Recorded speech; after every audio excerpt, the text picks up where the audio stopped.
Hi everyone, welcome back to the Puttering Penman. Today I want to talk about the difference between a scratchy fountain pen nib and a fountain pen nib that has feedback. So just to start off, I don't think there's any international definition of this, but I think what I'm going to talk about is pretty much a general recognition that most people, in my opinion, would agree with. So sailor nibs are generally known to have a lot of feedback. A lot of people talk about it as being similar to writing with a graphite pencil on paper. What they're talking about is that when you write on a piece of paper, you can feel the nib. There's a little bit more resistance to it. Whereas if you write with a smoother nib, say like a Pelican, you generally, the pen just glides easier. You have less resistance, so your hand can move a little bit easier. There are pros and cons to each. In my experience, a pen with more feedback gives you more control, and I think my handwriting actually looks a little bit better when I have a pen with some feedback. If you go too far in the other direction and you're fighting the nib to move on the page, then your handwriting might get worse. But there is a sweet spot for every person and their handwriting style. And I think generally some feedback is good.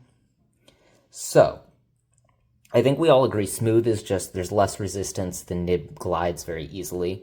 Feedback means that you have some resistance and it's consistent in every direction.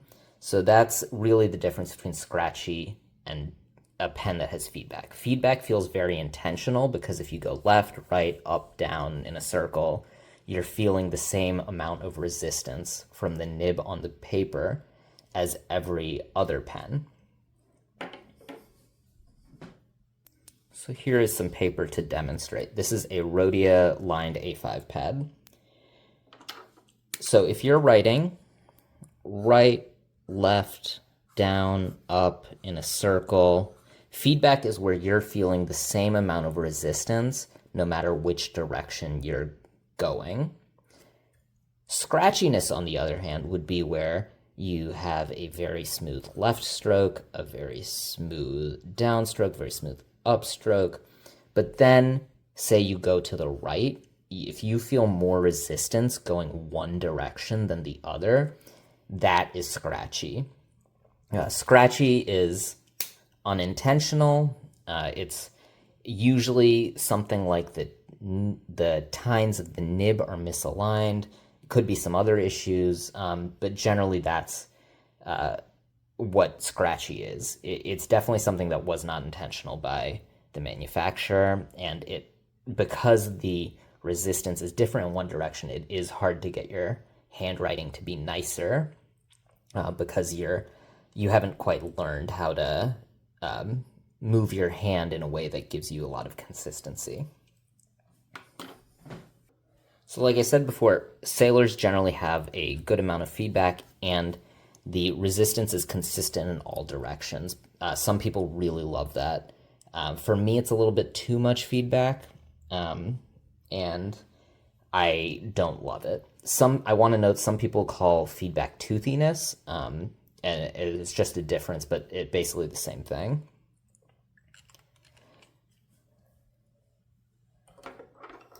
So one example, so my Pelican M800, as I've said a couple times on this channel before, was scratchy when I bought it. The Nibmeister who fixed it said that the left tine was bent down just a little bit more than the right tine. And so when I was writing to the right, I was feeling some scratchiness because that left tine was dragging on the paper more than the right tine would. If I was depending on what direction I was writing in, I would feel different amounts of resistance. So there are a couple things you can do to increase or decrease the feedback to get to a point where you're comfortable in your writing. So one thing is that finer nibs tend to have more feedback than broader nibs. So here's my Pelican M120 with a broad steel nib.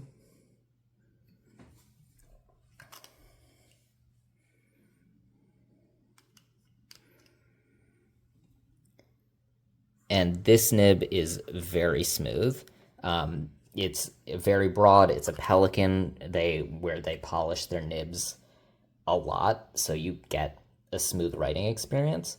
And then in addition, because a broad nib has a larger tip, it's sitting on top of the paper a little bit more. Whereas if you have a fine nib, like the Sailor is not inked, but the Sailor is a fine nib, the tipping material can sort of get in between some of the paper fibers. I'm exaggerating a bit, but like generally that's the idea. So then that tip of the nib is going to grab some of those fibers, and that's why you feel more feedback on a finer nib than on a broader nib. Extra fine nibs, especially like Japanese extra fines, can have quite a bit of feedback because they're so fine. They will like sit in between some of those paper fibers and catch the paper fibers. A broad fountain pen nib tip will sit on top of those fibers more, and so they're not really going to catch the fibers as much. Another thing is the wetness or dryness of the fountain pen nib. In my opinion, platinum pens tend to have a bit drier feeds, at least compared to, say, like Pilot or Pelican. In my opinion, some Lamy pens are a bit drier compared to their other, like, German counterparts. So those pens tend to have a little bit more feedback than other brands. Just in my opinion, other people may disagree. And of course, that comes down to your experience, because you can change the amount of feedback also by using wetter or drier fountain pen inks. So Pelican inks tend to be on the drier side, so they tend to, if you put that in a pen, you'll tend to feel a little bit more resistance compared to using like a Waterman ink, which is very wet. So that those wet inks put out more ink on the page, and because there's more ink on the page, the nib can there's more water and liquid between the nib and the paper, so then the nib can slide more.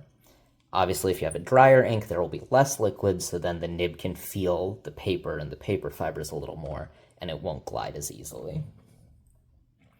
Paper also changes your feedback. So Rhodia and Clairefontaine, I think, are a little bit smoother papers. Tomoe River and Cosmo Air Light are very smooth papers, so you're going to feel a lot less feedback with those.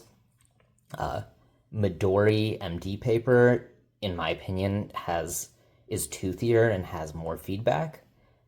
So basically what you're looking at is the amount of coating. Fountain pen friendly papers tend to have a coating on top of it, and so papers with less coating, you can feel the paper fibers a little bit more. Papers with more coating, the nib is going to glide because they won't feel those paper fibers as much. Copy paper, of course, is going to have a lot of feedback because they're not fountain pen friendly, so they don't really have any coating on it. So again, you'll learn as you experiment with it. And then finally, an element that you can't control too much is just how much the nib manufacturer polishes the nib tipping. So I want to note that gold and steel nibs don't make a difference here, mostly because the tip on every fountain pen is iridium. So it doesn't matter if it's a gold nib or a steel nib, you're always going to have an iridium tip on the fountain pen. So like even though this is a gold nib, you may be able to see there's like a silver color tip on it because that's the iridium. So it's up to the fountain pen nib manufacturer to polish the nib. Some manufacturers, like Pelican, polish their nibs a lot. Sailor, is one of those manufacturers that doesn't polish it quite as much because they like that feedback. You can learn how to polish your own nibs. You could use some micro mesh, something like that to polish your nib a little bit smoother if you want. You could also go to a Nibmeister, ask them to do it. But generally, that's how you are. That's something that's a little bit less out of your control unless you want to polish the nib yourself, which will probably ruin the warranty on your pen. So those are the differences between a scratchy fountain pen nib and a fountain pen nib with feedback. I hope this video is helpful for you. If you have any questions or comments, please leave them below in the comment section of this video, and I will see you next time. Bye.